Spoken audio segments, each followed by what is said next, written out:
Hola queridos estudiantes de las Ciencias Básicas Módulo 1. Sean bienvenidos y bienvenidas al desarrollo de una nueva temática. En esta ocasión hablaremos sobre la división celular. El objetivo general y los objetivos específicos son los siguientes.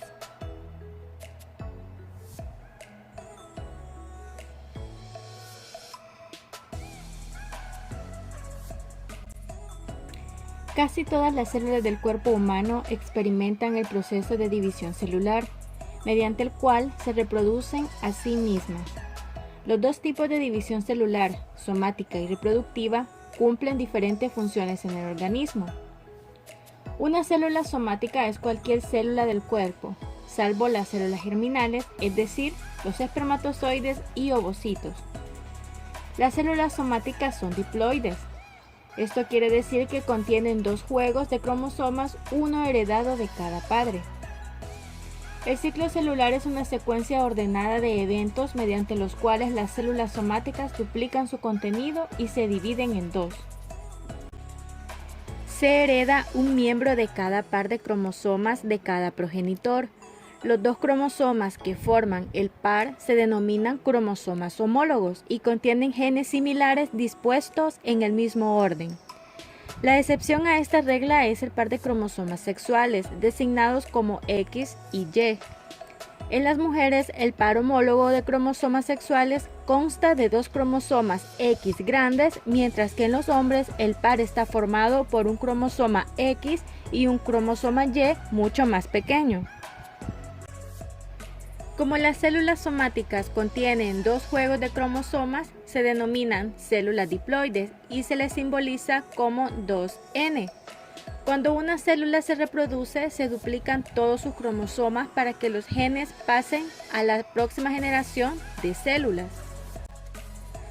Este ciclo celular abarca dos periodos principales. Uno de ellos es la interfase, en el cual la célula no está en división, y la segunda es la fase mitótica, cuando las células se encuentran en división. La interfase. Durante esta fase se producen orgánulos y componentes citosólicos adicionales para prepararse para la división celular. Es un estado de gran actividad metabólica. La célula experimenta su mayor crecimiento. La interfase presenta tres fases: G1, S y G2.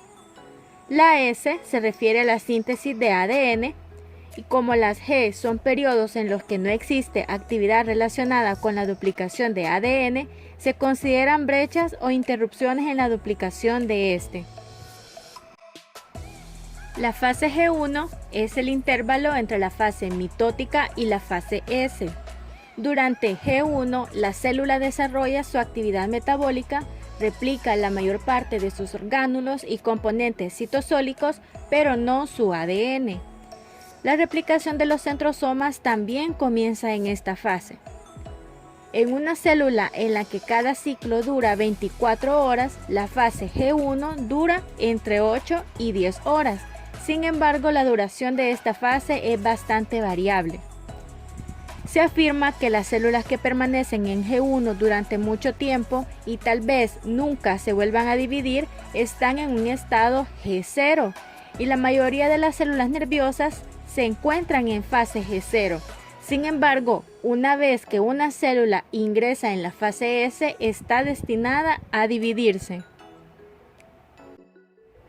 La fase S, síntesis de ADN, es el intervalo entre G1 y G2, dura alrededor de 8 horas. Una vez la célula ingresa a esta fase, está destinada a dividirse. Las dos células idénticas que se forman durante la división celular tendrán el mismo material genético. En esta fase, la estructura helicoidal, como lo podemos ver a continuación, se desarrolla en forma parcial y las dos cadenas se separan en los puntos donde los puentes de hidrógeno conectan los pares de bases. La fase G2 es el lapso entre la fase S y la fase mitótica y dura entre 4 y 6 horas. Se sintetizan enzimas y se completa la replicación de centrosomas. Una vez la célula completa sus actividades en las fases anteriores, comienza la siguiente fase, que en este caso sería la fase mitótica. Fase mitótica.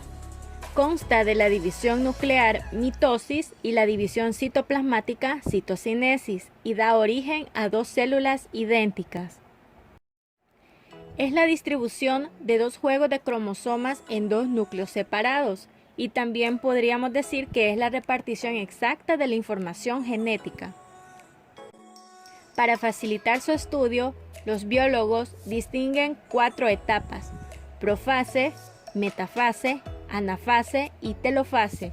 Sin embargo, la mitosis es un proceso continuo. Una etapa se une en forma imperceptible con la siguiente.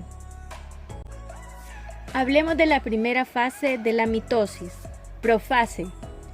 Durante la profase temprana, las fibras de cromatina se condensan y se acortan para formar los cromosomas que son visibles con un microscopio óptico.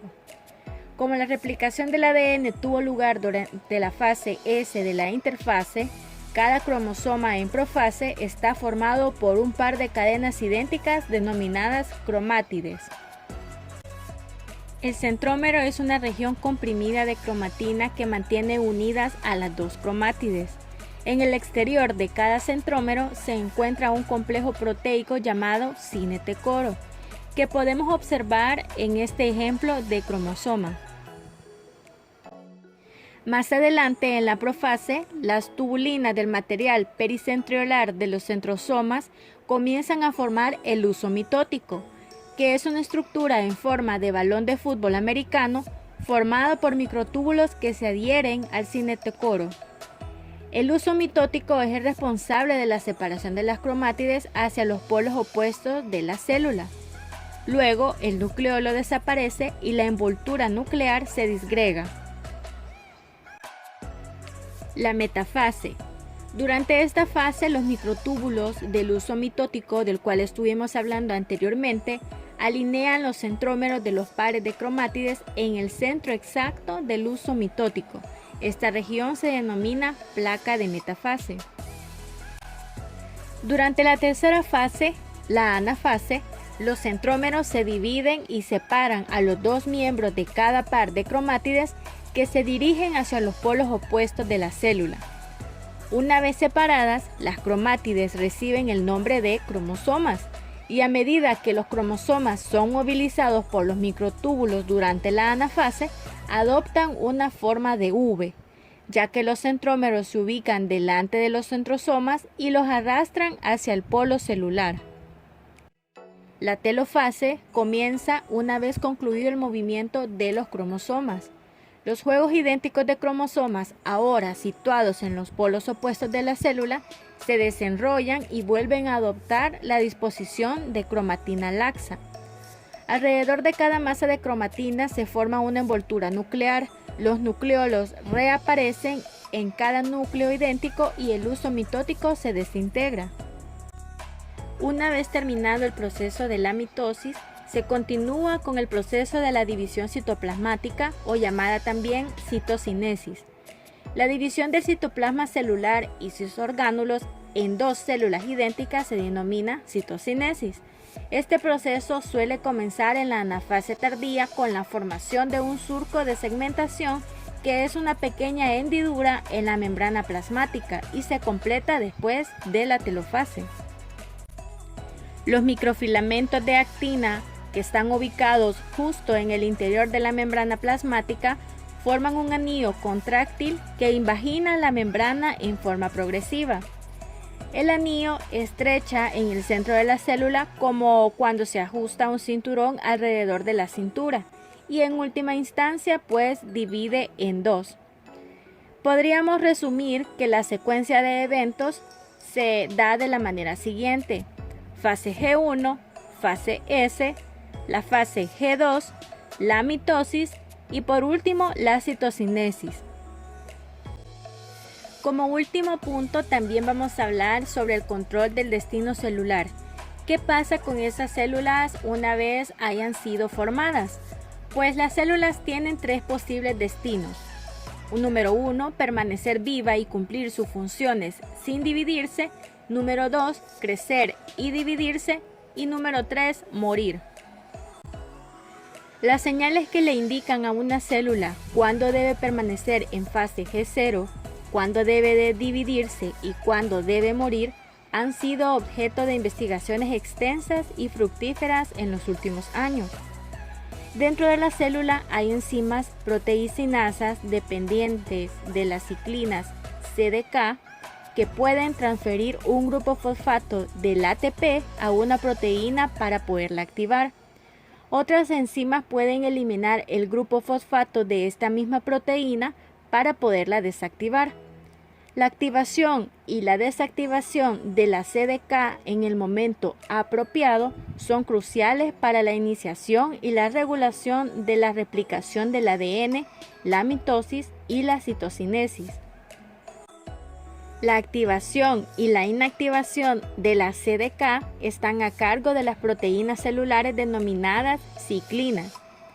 La activación de complejos específicos de la ciclina CDK determina la progresión del ciclo celular de G1 a S y a G2 hasta la mitosis en un orden siempre específico.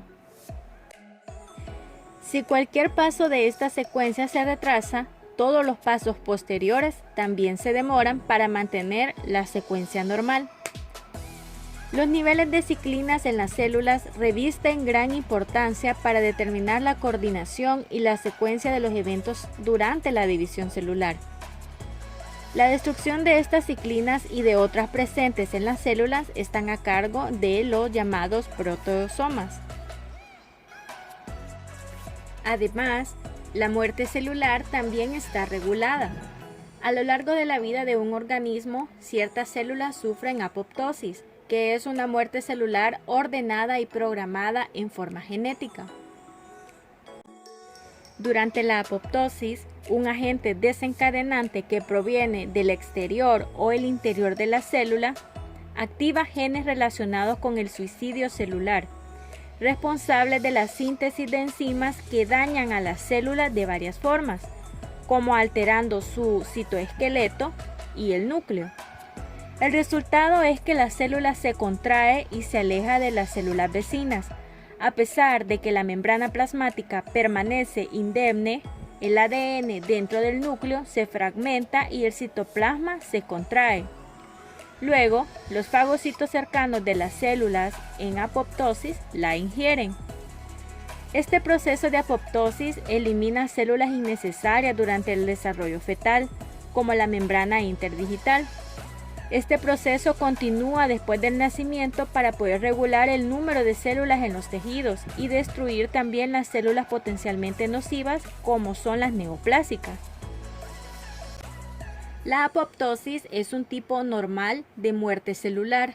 En cambio, la necrosis es un tipo patológico de estas muertes celulares que se producen como consecuencia de un daño tisular. En la necrosis, muchas células adyacentes al sitio lesionado se edematizan, estallan y vuelcan su contenido citoplasmático en el líquido intersticial. Sin nada más que agregar a este tema, gracias por su atención. Hasta la próxima.